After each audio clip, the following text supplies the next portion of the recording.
Uh, I'm indeed very grateful to Professor Dinesh and Meera Mehta for having invited me here, and Bimal for being kind enough to skip up that workshop. I'll catch up with him later to be a part of this function. I am coming to this institution for the first time, uh, but it never felt like that the moment I came in here. I don't know why. Then I started to think. And the reason is that I've been working with a bunch of graduates from CPT the whole time I was in Pune, and then even in my office in Delhi, half of the people I meet are from CPT. So it doesn't feel like you've not come to CPT because CPT is all around you. And only yesterday I was in a conference again. A couple of people from CPT were there. So that's how much this institution is doing across the country, and I must congratulate everyone who is associated with this institution and the CRDF now, who are really doing pioneering work which is very close to what the ground situation in urban India needs. And I think this bunch of graduates who come out of this institution really are making a difference to the country. So it's an honor to be part of this function here in this institution. Uh, this is a workshop which is, in a way, a milestone for PAS when it started 10 years back, and also trying to chart its journey ahead. And we're all thinking how much this will get momentum going forward, because normally data and data-driven systems and performance assessment systems have not been really embedded in government for many reasons. And sometimes it actually creates conflicts, because data tells some other story, and the political economy of the time wants to show a different story, and therefore sometimes conflicts do arise. And therefore people say, well, data, okay, till the time it is useful and saying a good story, please use it till the time it is, otherwise just put it under somewhere and let's not think about it too much. But it's high time that we all work together to change that mindset first. I think PAS has to move over from being a technical solution of being a system of data to being a change in mindset as to how we look at governance and development. I think that's what you are alluding when you are saying that you will move away from a vicious cycle to a virtuous cycle. But the mindset has to change to accept that this can be a differentiator when you are trying to move on that virtuous cycle. And all this has to be built into the larger story that all of us are part of. Uh, if you see that only two kinds of people in the world, rural and urban. I think the battle was won by the urban people, because in 2006 sometime the world became more urban than rural. Now I think more than 54% of the world population today, it's projected to be close to 70% by 2050, would be living in urban areas. Although I use the word battle, it's never a battle between rural and urban. It's always going to be a synergistic, symbiotic relationship, and that's something which only data can drive, because you don't know where you're headed unless you really measure that path. So it's and there are sometimes we see things which are happening ahead of us, and therefore we are able to react to them very quickly, proactively, and certain things which are not known to us, they just happen in a slow motion around us, but we don't come to know unless it really hits us. And that's what is happening with a lot of things that we see in our urban areas. Chennai did not come to what you are alluding to, a situation of water overnight. It happened over slow progress, but because there was no data mechanism to actually measure it in real time or in a regular interval, one fine day it actually hits you, then you start to say, yes, there is a water shortage. Climate change is nobody's baby till the time there is a dust storm or an earthquake or a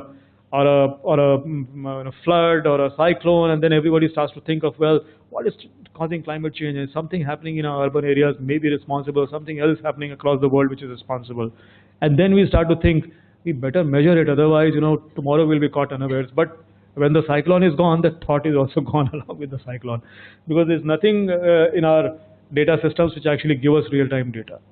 So most of the battles that we see, and we're accustomed to thinking of battles which are fought on the frontiers of our countries.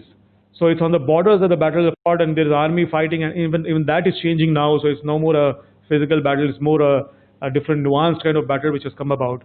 But the battles of everyday life are not visible till we actually, create systems to make them visible. The battle of climate change, the battle of how your energy scenario will shape out in the future, the battle of good, inclusive, good quality of life, inclusive development, all these battles in real time are being fought, and are being fought in our cities the most. Because all of us want, and this is a collective decision by, if you ask what is the biggest thing that you as a country want to see India doing, is getting economic growth. Everyone wants economic growth for some or the other reason, because it gives you more capabilities, it gives you more freedom, it gives you more opportunities to do different things in life, and that is probably what we think of as growth as far as our own individual and self growth and community growth is concerned. So economic growth is closely linked to urbanization, as all of us know about. How that is shaping it is basically not a real not a real visualization before us, because we don't have the real data to see it, but we know through science and the secondary research that that is how it moves. And therefore it is very important for us that while our cities are very important, urbanization is very important, economic growth is very important, we try to foster systems which actually help us manage it in a better way. I think data-driven systems like performance assessment are very instrumental, very powerful to make that possible. And in a way, that is basically now linked to the entire consciousness of the country, which is wanting these things to happen. And only when we do these things in a proper way, in a managed way, in a way that is known to us in real time, which is real, which is visualized every day when we do our activities, then we will be able to really make a meaningful difference in the way we shape our urban management and we shape urbanization. There are very words which we use and misuse very often, like sustainable development. Sustainable development is something everyone talks about, but we hardly seem to visualize. And this was, I was very happy. One conference we were speaking on sustainable development. One of the CEOs, you don't expect a CEO to ask what is sustainable development, otherwise he'll be laughed at. But this guy had the guts to ask, what is sustainable development you keep talking about, all of you? And actually it was, through a 30-minute brainstorming that everyone realized that even if you drop a pin, that somehow disturbs the equilibrium which has set into that system in some or the other way. You may not see it, a simple small decision which is taken every day, whether you are installing a new street light, whether it is a LED light or a normal light, it affects the equilibrium. Sustainable development is a situation of dynamic equilibrium. It changes with every decision and action you take. So whether you make as a municipality, you're making roads, your drainage systems, this, that, everything, and as a city, as stakeholders, where a building is made today, a new occupation is started, a new industry is started, everything in real time is affecting that dynamic equilibrium which we call sustainable development. And yet, while we affect it every day and every real minute that we exist, we seem to visualize this thing called sustainable development, because it's so broad that we don't relate to it. And the only reason we don't relate to it, we can't visualize it. So we can't relate to urbanization, we can't relate to economic growth, we can't relate to what our actions are bringing to the ecosystem, what effects of action and non-action are causing, because we cannot visualize. And therefore it's very important to have these kind of performance assessment systems. And I know I talked about urban management, I talked about urbanization. In fact, all of us know that we should manage our urban areas better. There's crisis of water which was already represented. Jalna, when I used to know Jalna when I was municipal commissioner in Kolhapur in 2006, they used to get water supply once in 30 days. So you came later, so they had come to 15 and now they have come to 3. 3 is seems to be an achievement, but 3 is 3.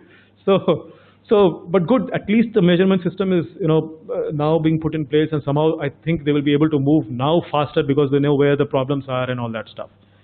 But urban management is not only about managing what urban areas today is. I mean, it's about managing water, it's about managing environment, it's managing mobility, it's managing sanitation, energy, security, safety, everything. But we cannot stop at management, because if urbanization does make sense to us on our economic growth, then we also have to see how we start affecting urbanization. And urbanization is a process of, again, a dynamic process between rural and urban areas, how they interact. Of course, funnily, one fine day, urbanization can increase in your country because someone changed the criteria of how a town is decided. But keep that apart. Real urbanization, where migration is happening, people find meaningful occupations, coming together. Cities are all about people, networks. They're coming together. They're most beautiful creation of mankind, because it's in the cities where all the new things, that inventions, the discoveries, the networks, and the brilliant ideas were formed. It's because they bring people together. So how do actual people come together? What is the urbanization taking place in our country? Whether it is a concentrated urbanization, we see some of that phenomena. You see there are 2 or 3 big cities in every state, and there are small. If I take out Mumbai from Maharashtra, its population is like, urban population of Maharashtra will actually go down by half. So that one city is half the urban population, close to half the urban population of Maharashtra. That is a different kind of urbanization. Whereas the urbanization you see in UP is like very dispersed, disaggregated, small townization. It's not a, that kind of, it may be called a small townization kind of urbanization. What is the kind of urbanization we want to see is another thing that we need to visualize, because everything has a meaning in the way your energy will be consumed. If it's a very dense urbanization, probably research shows, and you have better researchers here, I believe that research is right, that it leads to lesser consumption of energy, it leads to lesser consumption of mobility systems and all that. So density is important. So how do you create density? So how do you build policies which actually create denser urbanization? So you need urbanization for economic growth, or you create more denser urbanization. Planning systems, very important. But how do you measure whether the force of urbanization in your country is leading to dense urbanization, is leading to an urbanization which will lead lesser energy, lesser impact on climate change, will bring more inclusive development, will give more opportunities, create more economic growth. The theory of agglomeration says that agglomeration brings people together, and therefore, because of sharing, matching, and learning benefits, cities create more aggregated benefit than they could have done individually. So if 10 people can make 100 cakes, when 1,000 people come, 100 people come together, which is 10 times, they don't make 10 times the cake, they make 20 times the cake, because they also learn to make new recipes and things like that. So that's the thing about urbanization. But how is it that our country is actually urbanizing is something we don't know until we have data, and that's a very frightening situation, because all of us may keep talking about urbanization and the way it is happening, but it seems to me that without this data and without this ability to be able to visualize it, it is a self-catalytic process which we are just tweaking on the fringes, but we really don't have a hang of what we need to do, because for us to know what we need to do, we need to know where we are, and we need to know where we want to go.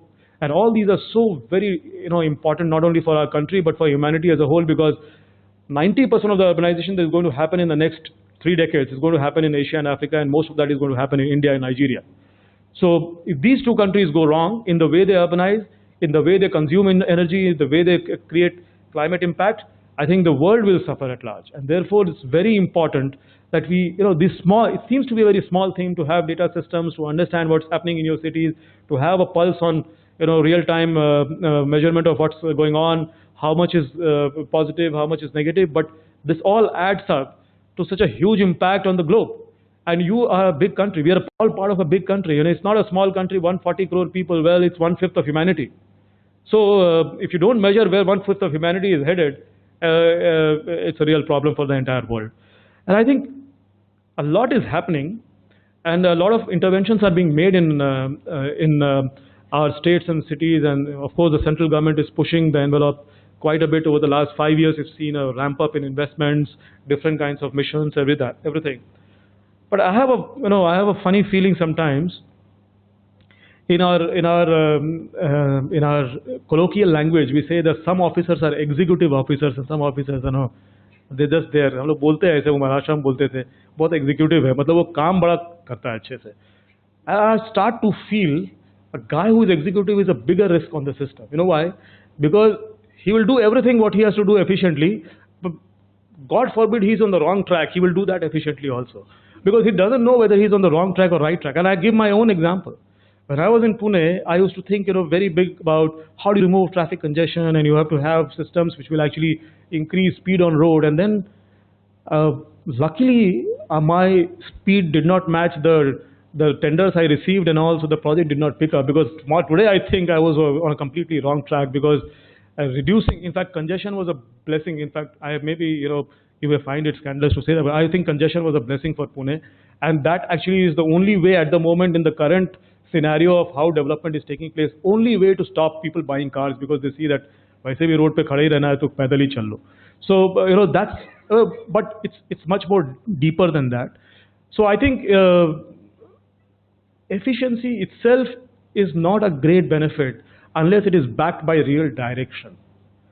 And all of us are wanting to create better human resources, better officers, better systems who are more responsive, but please let them be responsive towards the better direction. Unless there is direction, unless there is alignment towards a goal, towards a vision, towards a path which is measured, unless there is proper allocation of resources, unless everything looks together in the same direction. In our system, in our cities, there is a mayor who changes every, sometimes even month, maybe a year. Hopefully 3 years रह गया तो मतलब बहुत हो गया. 5 साल भी कभी-कभी रह जाते हैं. Officers change every year. I have now, because I was in Maharashtra, it's a pretty much stable system, and I ended up being in Pune for 4 years myself. But I have seen in some states, because I go across the states, 4 months is like big. So वो भी change हो जाता है. Officers नीचे भी बदल जाते हैं. Everything keeps changing. There is no mayoral system. There is nothing like that, which is like a one unified command. Everything is like concentrated. In such a scenario, it becomes so difficult. How do you measure? How do you take everyone aligned together? Because everyone has a different administrative structure, a different boss, different person writing their CR, different. They are responsible for different metrics. So city doesn't know. So we say a city should be a better urbanizer. A city should do this. Where is the city? बोलते हैं रामगढ़ में वो शोले बोलते हैं रामगढ़. आज एक रामगढ़ है ही नहीं. रामगढ़ में 10 रामगढ़ है. एक का रामगढ़ अलग है, दूसरा का वो अलग है, तीसरे का. एक city is like multiple cities in one, multiple agencies in one. I think there again PAS has a very important role, because this can be the sole integrator in our system. Nobody can disbelieve in data, because data will tell you a very neutral story. If it is telling you that environment is going bad, worse from bad, well, you may be X agency, Y agency, you may have a different, but you have to realize that it's a fact, because the sensor or whatever mechanism you have put in place, if it is credible, if it is telling you that, it is telling you that.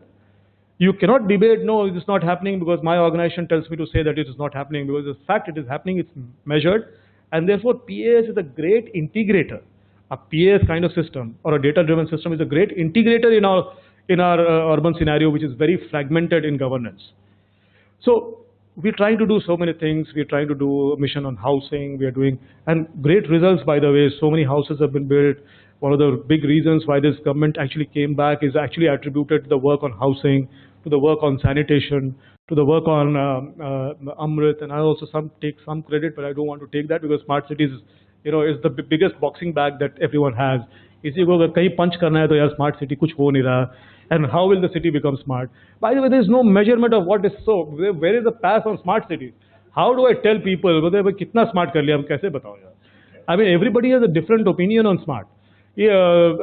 Somebody had asked the Singapore Prime Minister what is smart. So he said a city which works. So the shortest and the cutest definition you get a city which. Then asked what? So he said if there is a tap, उसमें पानी आना चाहिए, street light जलना चाहिए, रास्ता है तो उसमें pothole नहीं होना चाहिए. It is a smart city. Somebody will define it in a very, very technological way, how use technology and exponential technology and digital technology to make this, that.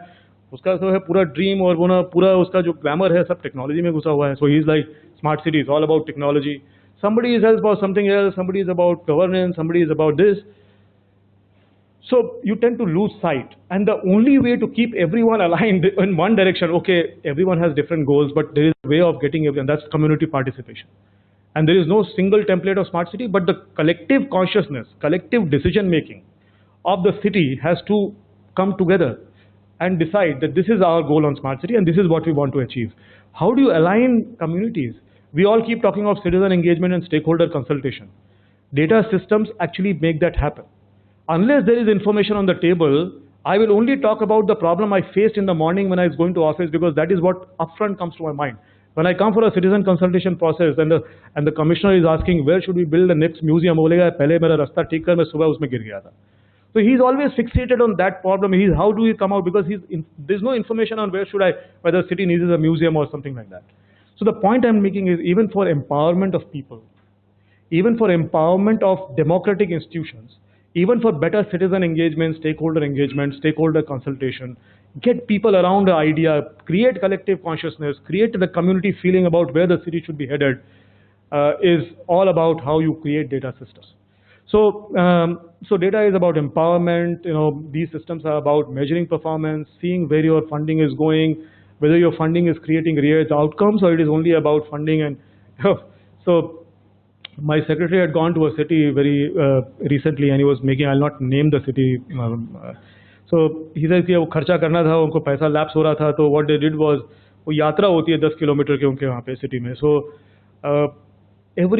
यात्रा साल में एक बार होती है, 10 किलोमीटर की यात्रा होती है. तो उन्होंने सोचा ये 10 किलोमीटर बहुत लंबा है. हर 1 किलोमीटर के बाद उन्होंने एक विश्राम गृह बना दिया वहाँ पे. वो पैसा खर्च, उन्होंने पूछा यार ये एक साल में एक बार लोग आते हैं 10 किलोमीटर चलने में, एक किलोमीटर पे विश्राम गृह की क्या जरूरत है. So this is how financial, if you think of project based funding, this is what will come out. खर्चा करना है financial. When you go to outcomes, then you have to start to measure things. That's a difficult thing to do. You need data, you need systems, you need people who understand it, you need analytics, you need management, you need a better system to have that. So you need to improve yourself, and that is also one of the things, and that brings you in the open. It is, it doesn't hide anything, so people tend to avoid it, and therefore they say no, ye theek hai. If you ask someone in a meeting, how is the agriculture situation? Pehle jab collector the, then how is the agriculture situation in your city? Someone will, in your district, someone will give figures. Acha hai. उससे पूछो कि how is your fertiliser, बहुत अच्छा है. So there is no data that everything is अच्छा, because you can measure everything in that word अच्छा is like, but you don't know what अच्छा means. It is what 40 or 60 or 80. So that is how our cities are actually running. Now coming to the fact that how are we trying to resolve this? So what he talked about, this is a milestone journey ahead. What we are trying to do is, one, create a systemic intervention in data-driven governance in entire urban India. So at the ministry, what we are doing, we started with the smart cities. This basically falls in 3 verticals. One is people, process, and platform. You need to have a set of people who own this up in the city, that the city needs to have a approach of using data, using assessment tools, using the various things that are there in the ecosystem, call it technology, whatever, to see how the city is performing, to be able to assess outcomes and to make improvement in people's life, citizens' lives. So there is a set of people. Then you have to evolve processes. How do you create this system of PaaS in every city? And what is happening is, what you're doing is you're trying to get data here, but there's no culture in the cities itself to work on data, and therefore you struggle. So then you see what platforms we can create for them, which makes every city to work on it. So first, create an ecosystem in a city where there is aggregation, where people come together, where they talk on data, where they create use cases on data. Let's say a city wants to solve its problem on slum health. So they need to have data from the local medical practitioners, they need to have data from the municipal hospitals, they need to have data from the slums themselves, the profile of education which the slum goers have, their disease profile, what is happening, what is the water availability, all that means is going to be important. So how do you create alliances around these data sets to be able to work? So this is an ecosystem. This is not a data de do wala kaam ki, I want a PaaS and therefore pull data into this, and क्यों कर रहा है ये, बार बार मुझे professor Mehta phone करते हैं, data भेजो, कहाँ से भेजूँ मैं? So that is the, but once they realize what is the importance, how they can have a better handle on cities administration because of this ecosystem, how it saves their own time and energy, makes their own life better, then so that building of capacity is important. So we started to create a framework. We'll be putting in money.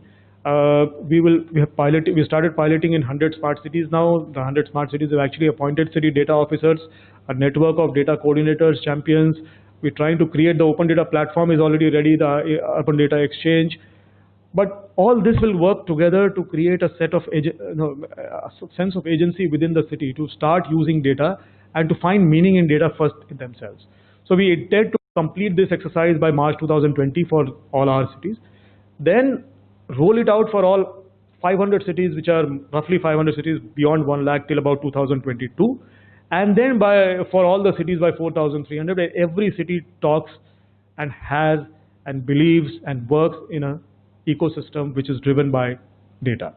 So that is our goal over the next 5 years, to convert the entire. It will take 5 years. We've seen the journey in 10 years and 2 states and 900 cities. We're talking of 5 years for 35 states. And so you are an ally. We are an ally. We are going to work together. And this is going to become a part of that. And this is probably going to be a seed idea which will then nurture the bigger plant.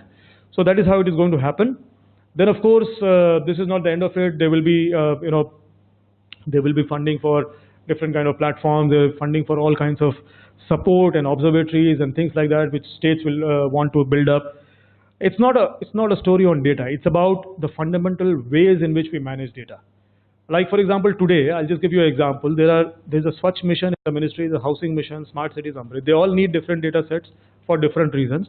And there is a person in the city who manages Swachh, there's a person in the city who manages housing, and someone manages smart cities. So what happens is when the data is getting aggregated, the Swachh person in each city, and imagine 4,000 cities, so 4,000 such people are sending data to the Swachh mission in Delhi. And the housing 4,000 people are sending data to the housing mission in Delhi. Similarly, there are 4,000 different sets for sanitation, housing, smart cities, Amrit. Now, there is no convergence within the city also, because I don't think these guys are even talking to each other within the city. The guy who's sending data on Swachh from city X and the housing from city X don't talk to each other. So the convergence first need to happen at the city level. So our efforts has to create that convergence and incentivize that creation of convergence at city level. And then, so from many to many, it has to become many to one at the city level, then go from 1 to 1 at the national level. So all missions also club together this data business, and then in an integrated way. We all know that data is magic only when it comes through different sources. We merge it together, data coming from mobility, housing, water, everything coming together with economic, social science, all coming together. At the intersection, it starts to make more meaning. So that integration has to be driven. So I think we've had multiple rounds of discussion with the PAS team, and we have a parallel process going on a big amount of work that is happening on data. The ministry, by the way, has launched its own urban observatory. And if you have had a chance to see what's happening there, we have deployed the latest tools in data and analytics and management. We're trying to build an ecosystem at the ministry level. We want to see the same happen at states, happen at the cities, and therefore the next 5 years, there'll be a big activity on how do we actually push performance assessment systems and data-driven governance from the cities to the states and the center. So I won't take much time. I was supposed to stop at 11:45, so it is about the same time. So my time, which is the data at this moment, is telling me that I should stop. Again, it's been a pleasure to be a part of this discussion. Honored to be a part of this thing at this place, which now, of course, I can also say that I've visited, apart from the fact that I'm always surrounded by CEPT people. So thank you so much.